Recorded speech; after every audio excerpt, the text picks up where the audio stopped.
En lep dober večer vsem skupaj.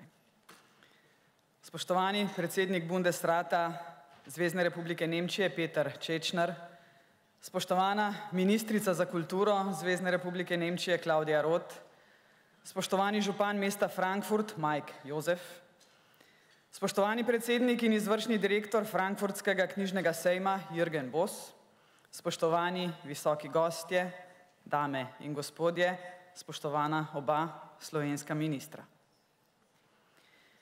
Knjiga je v samem središču kulturnega zavedanja Slovencev. Svojo identiteto namreč temeljimo na slovenskem jeziku, ki ga v naši nacionalni zavesti tesno povezujemo s knjigo.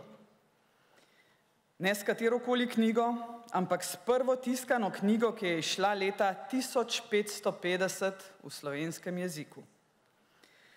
V njej nas oče slovenskega knjižnega jezika, protestantski pridigar Primož Trubar, prvič nagovori kot Slovence. S tem nagovorom je vzpostavil povezavo, ki velja še danes. Slovenci smo tista skupnost, ki jo določa jezik, bolj kot zamejenost nekega teritorija. Zato je prav literatura najbolj avtentični izraz slovenskega značaja, naše zgodovine, naše duše. Zato cenimo ustvarjalce slovenske literature, pa naj pišejo v Republiki Sloveniji ali izven njenih meja. Zato je na osrednjem trgu naše prestolnice kip pesnika. Zato za svoje jemljemo tudi pesnike in pisatelje, ki ustvarjajo v Sloveniji v drugih jezikih. Na letošnjem sejmu boste lahko spoznali mnoge izmed njih. Preko njihovih del ali pa kar osebno. V res veliko čast nam je, da je Slovenija letošnja država, častna gostja Frankfurtskega knjižnega sejma. Ponosni smo, da je toliko naših avtorjev že našlo založnike v tujini, da so njihove knjige dodobra napolnile slovenski paviljon. Že teh nekaj deset avtorjev omogoča dober vpogled v širino ustvarjalnosti, ki bogati svetovno zakladnico literature. Naj jih omenim le nekaj. Romani Draga Jančarja razkrivajo temne skrivnosti, pa tudi lepoto in ljubezen v težkih časih. Slavoj Žižek je morda najbolj prevajani slovenski avtor in superzvezdnik svetovne filozofije. Erika Johnson Debeljak piše v angleščini, a šteje Slovenijo za svojo pisateljsko domovino, kjer so njena dela priljubljene uspešnice. Alma Karlin je bila svetovna popotnica pred 100 leti, ko ženske še niso potovale oziroma niso smele potovati same in je napisala številne romane v nemškem jeziku. Spoznate jo lahko tudi na razstavi v Haus am Dom. Koroška pisateljica Maja Haderlap s svojim slovensko-nemškim glasom odstira nepoznane in težke plati koroške zgodovine. Tržaški pisatelj Boris Pahor je doživel najhujše zlo 20. stoletja, pa je skozi svoje izjemno dolgo življenje, kljub deportaciji v koncentracijska taborišča, ostal zvest slovenski in z njo evropski identiteti. Pomembno sporočilo njegove nekropole je, da nikoli ne moremo in ne smemo obsojati narodov, temveč zgolj diktature, ki so v svetu privedle do ponižanja in razžaljenja posameznikov in skupnosti. Sporočilo, ki je ob vedno bolj napetih razmerah v svetu, od vojne v Ukrajini preko Izraela in Gaze do več deset drugih žarišč spopadov, še kako aktualno. Žalosti me, kako veliko oboroženih spopadov je po svetu. Vsaj 55 jih je. Nekateri trajajo že desetletja. Eden med njimi v Gazi živi tudi z nami tu, v Frankfurtu. Pokol, ki ga je izvršila teroristična organizacija Hamas, ob njem sem zgrožena in seveda ne izpustim te priložnosti, da ga ne obsodim. Vendar želim biti ob tem jasna še glede nečesa. To, kar vidimo v Gazi, je tudi napad na človekovo dostojanstvo. Scenarij, ki se napoveduje in deloma tudi že uresničuje, me skrbi. Število žrtev, ki so davek brezumju nasilja, raste.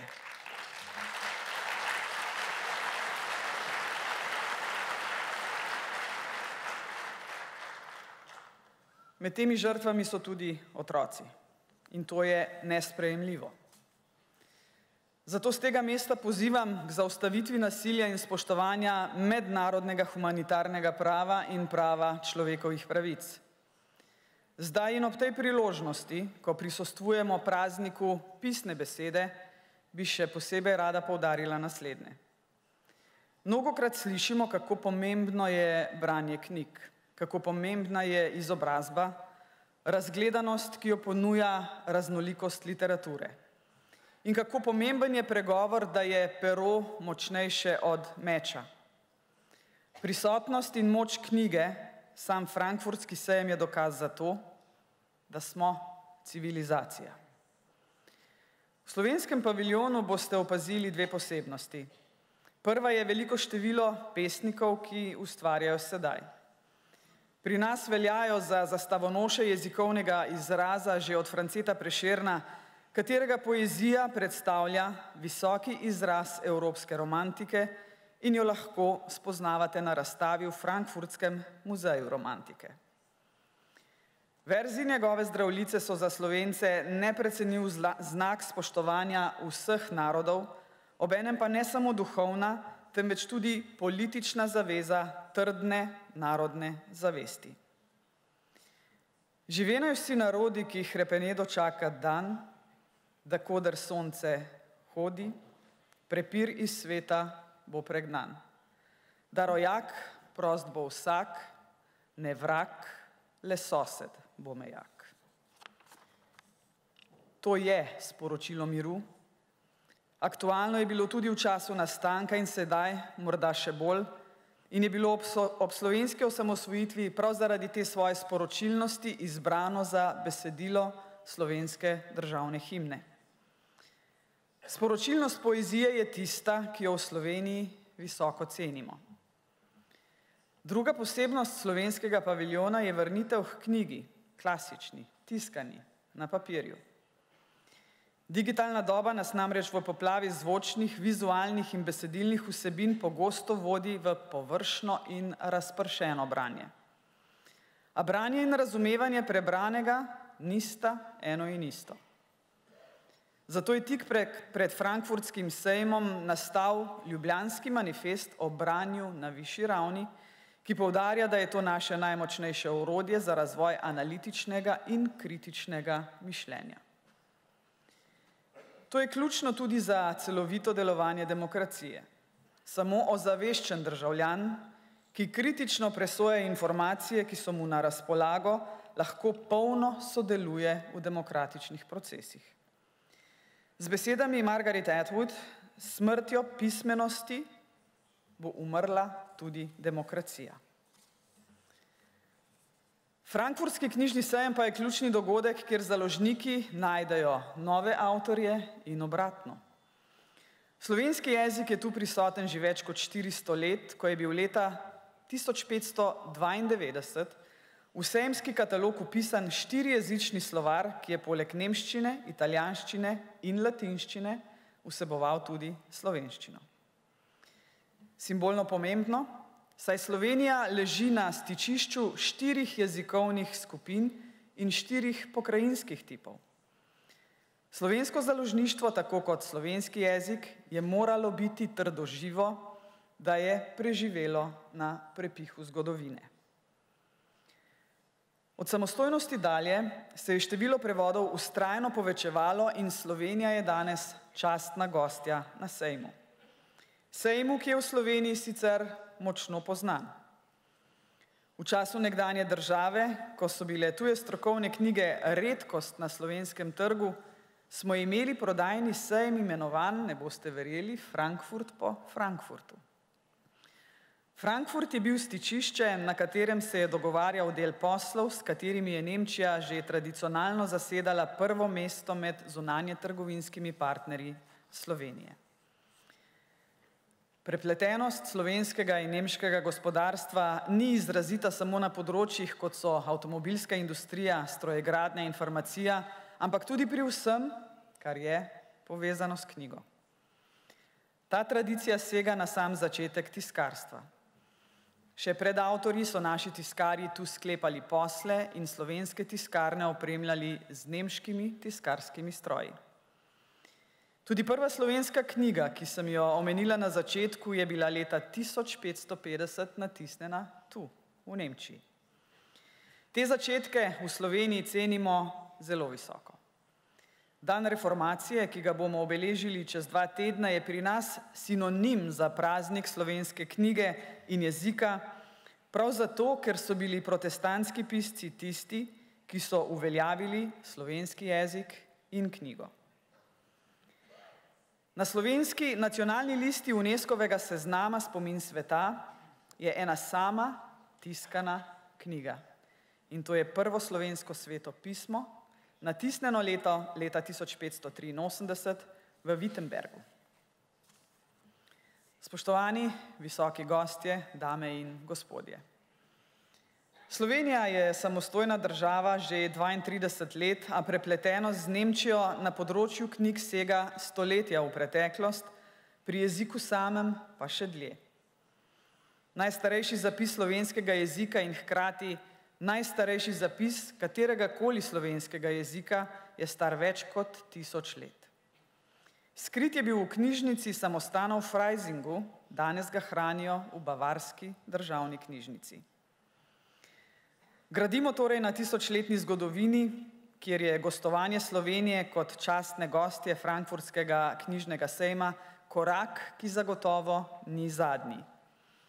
Naj torej ta teden gostovanja prinese nove priložnosti, da Nemčija še bolje spozna Slovenijo, njene avtorje in njeno literaturo. Naj zaključim z mislijo Bertolda Brehta.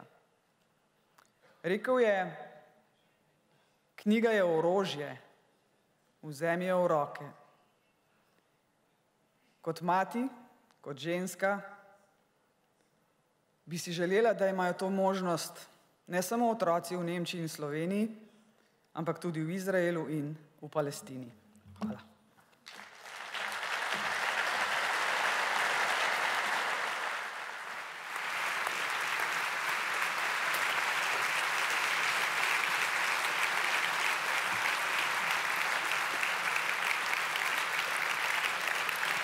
Vielen herzlichen Dank, Frau Präsidentin. Und ich weiß nicht, wie es Ihnen ging. Ich fand es fast ein bisschen schade, den Kopfhörer aufzusetzen für die deutsche Übersetzung, weil ich das Slowenische so gerne höre und mir die Sprache auch in den vergangenen Tagen in der Vorbereitung auf diesen Abend hier heute ganz besonders nochmal ins Herz gewachsen ist. Ich habe sehr viel darüber gelernt.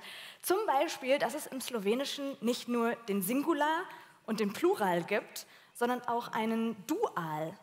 Also eine Form, die man immer dann nutzen kann, hier vorne wird schon genickt, wenn genau 2 Menschen gemeint sind. Ich dachte, das möchte ich auch haben im Deutschen, das ist ja total cool. Und wenn ich Slowenisch sprechen könnte, dann würde ich genau diese Zweizahl, muss man sagen, an dieser Stelle nutzen. Dann als nächstes hören wir die Beiträge von 2 weiteren slowenischen Gästen.